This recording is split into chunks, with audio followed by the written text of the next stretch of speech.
Alors, nous avons vu comment, bien sûr, calculer le ferraillage des poutres.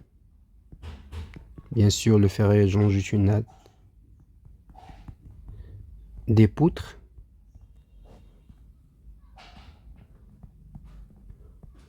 en tenant compte du phasage. Donc, c'est ça le plus important.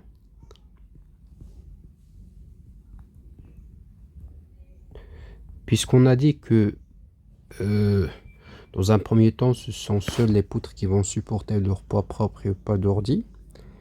Donc, lorsqu'on va calculer les contraintes dans les aciers, il faut qu'on tienne compte de cette spécificité.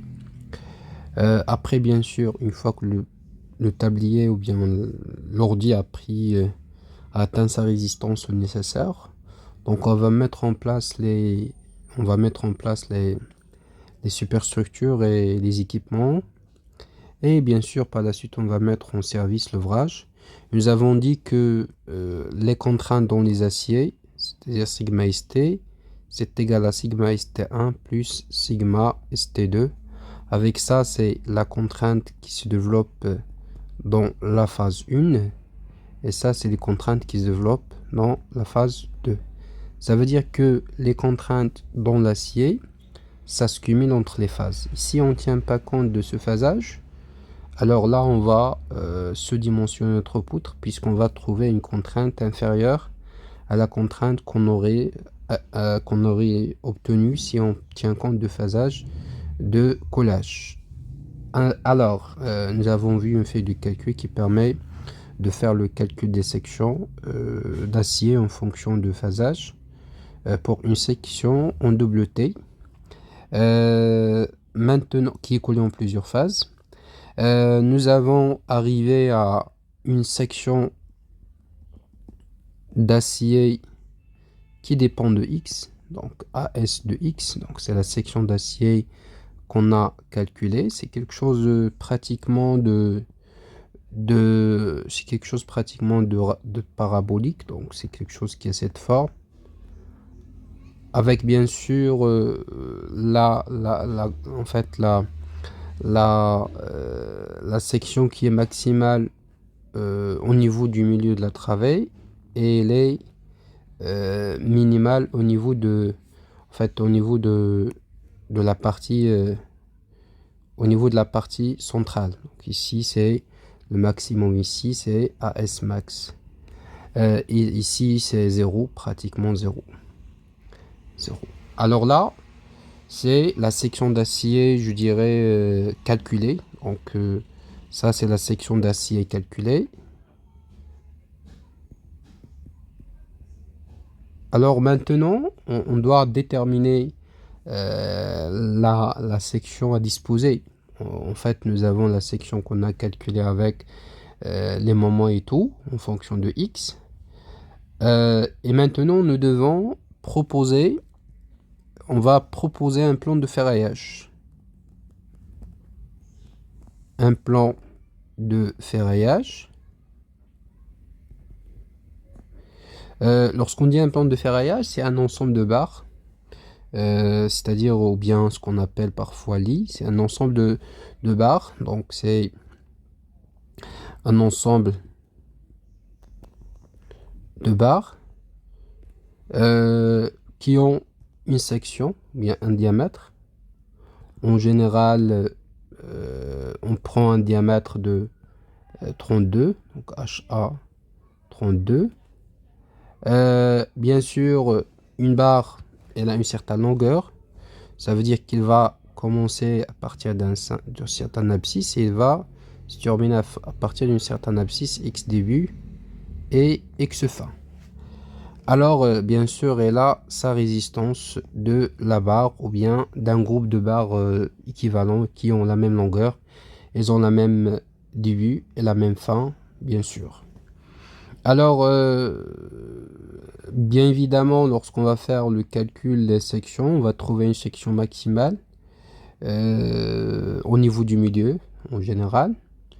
Et après, il faut choisir le nombre de barres qui sont nécessaires pour avoir cette section. Mais avant de d'aller vers le choix du diamètre, il y a une règle qu'il faut opérer, c'est ce qu'on appelle la règle de décalage.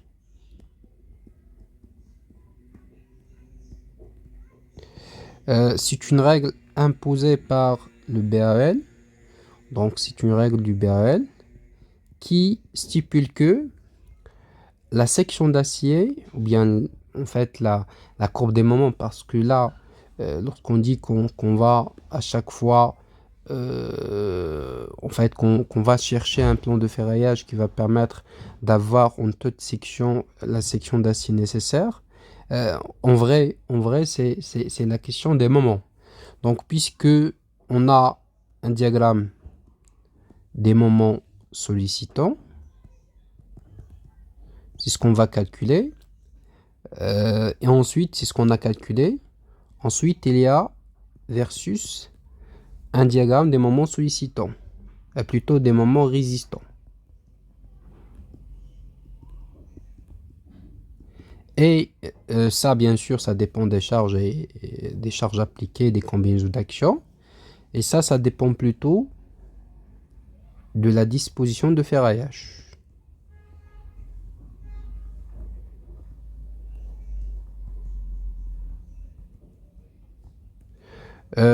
Ça dépend de la disposition du ferraillage. Donc, de la même manière que pour la section d'acier, donc en général, bien, la courbe des moments, on peut l'approcher par une parabole également. Et là, ça c'est les moments sollicitants. Ça c'est ce qu'on va noter par exemple MS. Et après, le moment résistant, ça doit être nécessairement, quel que soit X, ça doit être MR. Donc ça c'est MR. Et ça c'est MS. On doit avoir un deux points, MR de X doit être supérieur à MS de X. C'est-à-dire le moment sollicitant, ça doit être supérieur au moment résistant. Et on doit avoir quelque chose, par exemple, comme ça. Et pour avoir vraiment une section qui soit optimisée, c'est que on doit avoir le moment résistant qui est égal au moment sollicitant en deux points. Mais ça, c'est pas vraiment, c'est un cas idéalisé. Alors, dans le règlement BAL, au lieu d'essayer d'approcher ou bien d'envelopper le moment sollicitant, on doit d'abord opérer par ce qu'on appelle un décalage de la courbe des moments sollicitants d'une valeur de 0,8 fois H dans le sens le plus défavorable.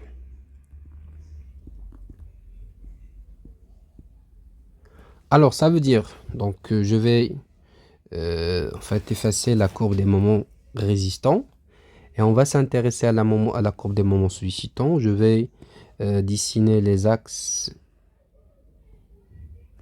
l'axe X et l'axe Y, voilà. Alors, ce qu'on va faire, c'est règle de décalage. Donc, on prend le H, donc on va le 0,8 fois H, et on va décaler la courbe des moments, on va la déformer par 0,8 fois H dans le sens le plus défavorable. Alors, lorsqu'on est ici, c'est X qui correspond à M max, en général en mi-travée, c'est-à-dire au milieu de la travée.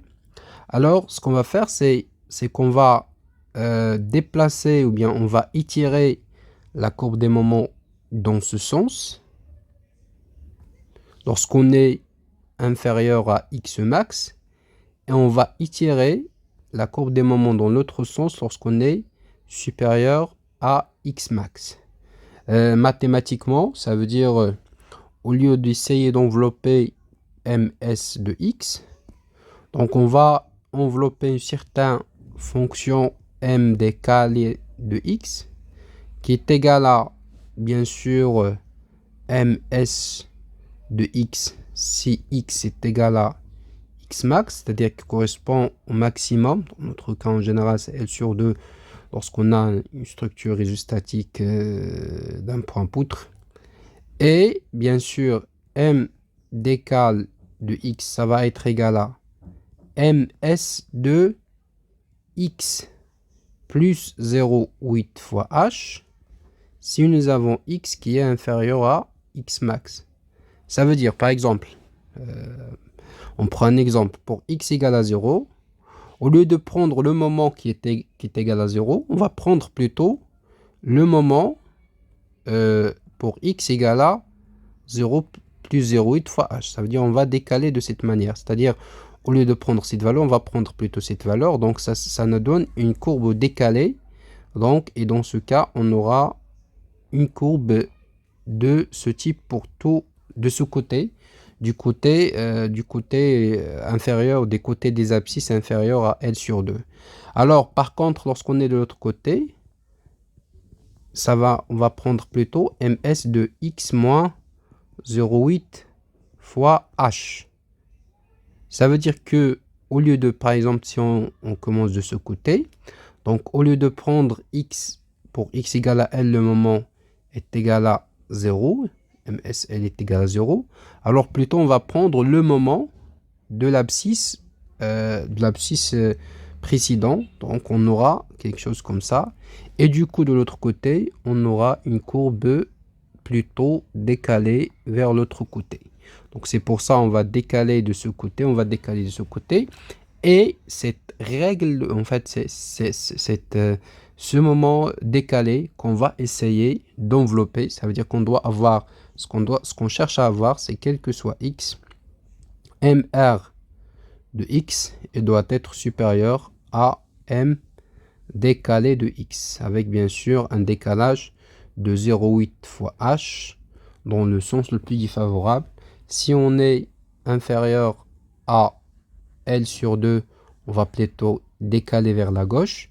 Si on est supérieur à L sur 2, on va plutôt décaler vers la droite, de manière à avoir une fonction décalée qui est supérieure au moment sollicitant. Cette règle de décalage, c'est une règle qui découle de l'interaction entre en fait, l'effet de l'effort tranchant sur la flexion. Donc, on va prendre un supplément de moment. Donc, on te pointe de la poutre pour tenir compte de l'effet de l'effort tranchant sur la flexion. Donc, ça, c'est une fois qu'on a opéré cette règle de décalage, c'est là où on va chercher un plan de ferraillage qui donne un moment résistant, ou bien une fonction, un moment résistant, qui dépend de x bien sûr, qui en deux points est supérieur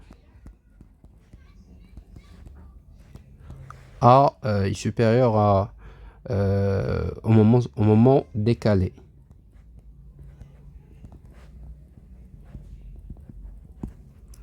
Donc, et ça, c'est ce qu'on appelle l'établissement